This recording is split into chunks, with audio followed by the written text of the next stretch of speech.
Children, let's continue with our grammar, subject, verb, agreement. If you remember, in our previous video we have discussed two rules. I hope that two rules was clear with you. Okay. Now the third rule, listen carefully children, very important. You need to understand this for better, to get better idea about your English sentences, how to form right, appropriate, exact, correct sentences without any grammatical mistakes. Okay. See, then the third rule will be indefinite pronouns are always singular. Which are indefinite pronouns? Yes, you have read about pronouns in our parts of speech, children. Yes, what are pronouns? Nothing but the words which we replace with nouns. For example, if I am saying the teacher has come to the class, she started teaching, she. So here teacher is replaced with she. So in that we have many kinds of pronoun. So one is indefinite pronoun. So what are the examples of indefinite pronouns? See, everyone, each one, someone, somebody, no one, nobody, anyone, anybody. So here what do you understand by indefinite? Particularly we are not mentioning anybody in definite. So what is meant by definite? Particularly someone. But here indefinite means we don't know, someone. So that's why here see, somebody, no one, nobody, particularly you are not mentioning. So here to a group of, okay. So everyone, each one, someone, somebody, no one, nobody, anyone, anybody. Still some are there. Okay. So this particularly in rule for subject verb agreement, indefinite pronouns, and that too particularly these pronouns in the indefinite pronoun, when we write in a sentence, the agreement is always singular. So pronouns are always singular. For example, everyone is selfish. If you say just everyone, you are saying everyone, that means you may consider it as plural. So what would you do? You may make a mistake here by putting are. But what does the rule says? The rule says indefinite pronouns are always singular. This, when you are writing everyone, we talk about everyone, but we consider that everyone into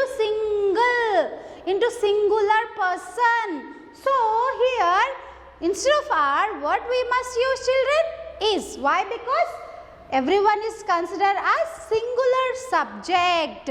So singular, the main basic rule is singular subject takes singular verb.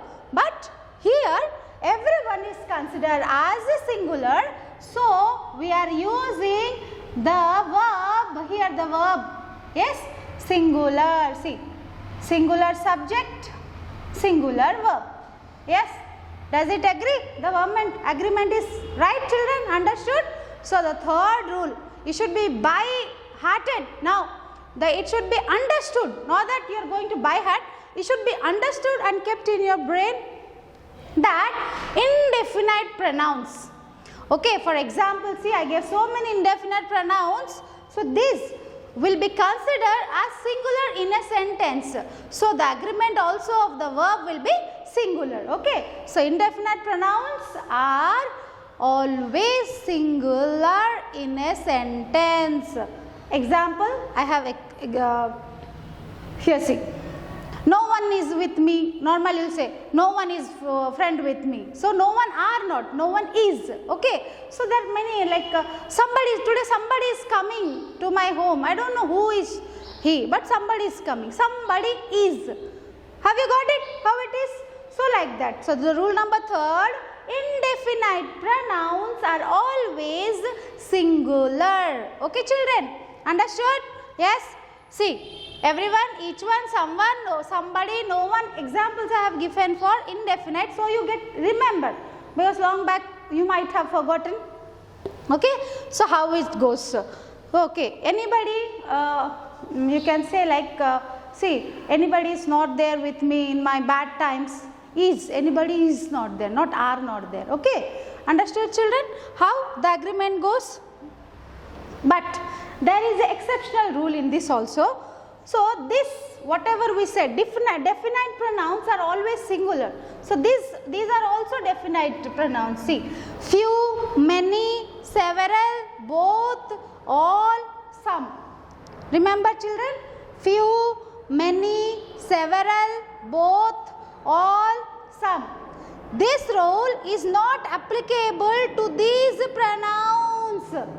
Okay, few, which are that? Few, many, several, both, all.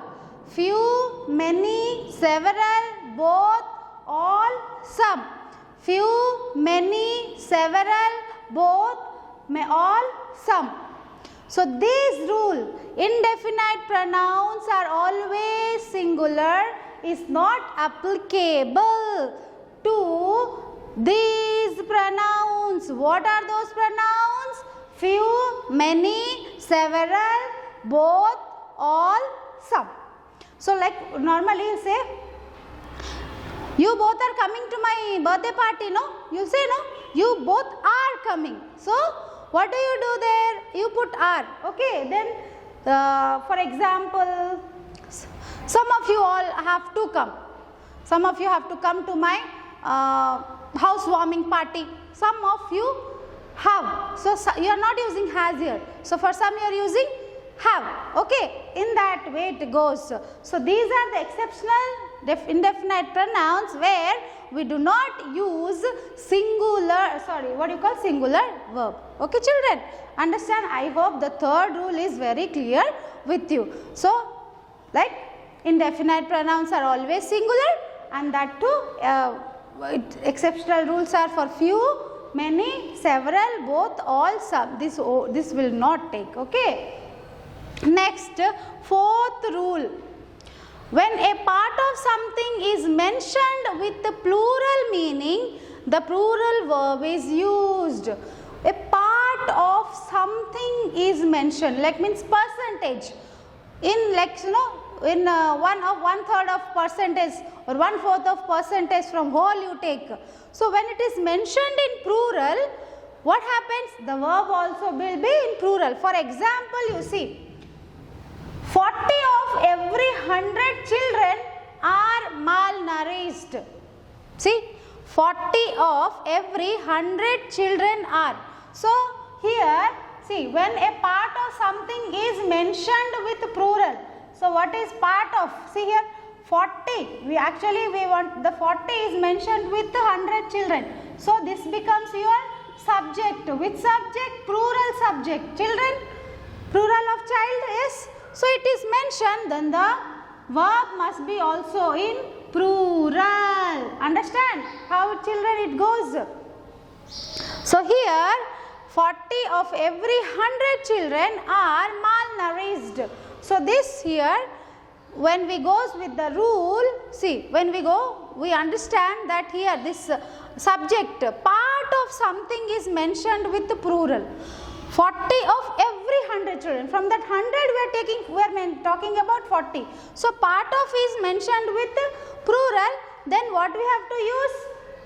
Plural verb are. For example, see, 1/3 of Telangana population, total like 1/3 or 1/3 of Telangana. What's like, so for example, if you take 100 in that. 1/3 of from 100% are suffering with corona, like that. So when you take only one, like we talk percentage of it, that percentage, the whole is mentioned in plural, then what will happen? The verb will also be plural. Okay, that is your fourth rule, children. Okay, understand? Now rule 5. When the subject joined by either or, neither nor, either you or your sister have to draw this beautiful picture. Suppose, see how joined, you or sister, either or, conjunction nana.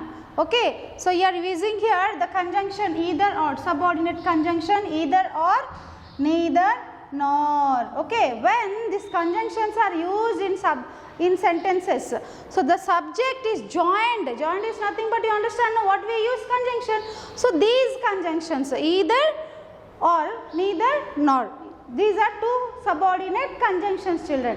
When the subjects are joined with this conjunctions are of different persons, they both are totally different. When two are different persons, what we do? The verb will agree in person and number with the noun nearest to it, the verb. Which noun is nearest to the verb? For example, you see I have written here, neither you nor your brothers know how to behave. So if you see here, I have used the conjunction neither nor. Okay, and here see, you and your brothers are the subject. You, your brothers. Here your brothers, what it is? Plural. Here your brothers are plural. Okay, children. So what happens? You are unable. So what is the verb near? The verb near to the this is no is our verb. So to the nearest noun or subject is brothers. Okay. So what happens? The plural. It is in plural. So the verb also should be in plural, because no. See, as I said, you have to add s or es. S or es is not there. So that means it's a plural verb, children. So I hope you understand here, when the subject joined by either or neither nor. So to the verb, which subject is near, first you have to see. If that subject is in plural, then plural verb. If it is singular, then singular verb. Understand? So it goes the rule, which is near to the verb, then only you can identify the plural or singular numbers. You have to agree. Okay, children? Understand here? We will continue this on next video.